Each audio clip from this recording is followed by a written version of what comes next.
Hello YouTube, this is Eden and welcome back to a brand new tutorial.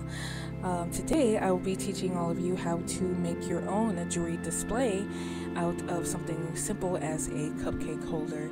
Now this is something that is easily attainable at your local Dollar Tree store or anywhere else that you might know of that has these laying around.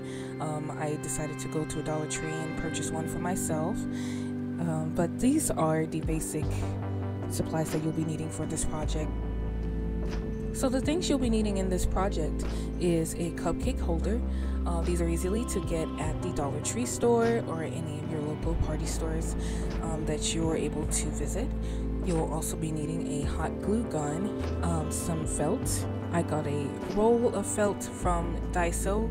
That's also easy to find. I hope you have one close by. It's a really awesome store. If not, you can always buy some felt online or at your local craft store.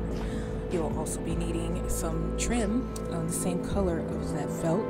You'll also be needing some roses for embellishments. That'll be further explained into the video. You'll be needing some ribbon if you really want to embellish it.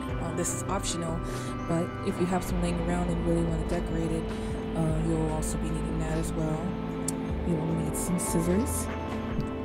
You'll also be needing chalk as well. And one thing I want to mention with the chalk is that if you're going to use it and you have a dark color that you're working with, it is better to use white or any other bright color. If you are using a lighter color, then I would suggest you use a Sharpie or possibly a high pigment crayon or whatever else you can get your hands on that's darker than the color so that you can see the items that you're tracing over, but you'll see me do it in a second, but this is very important. Okay, so without further ado, let's get started on this project.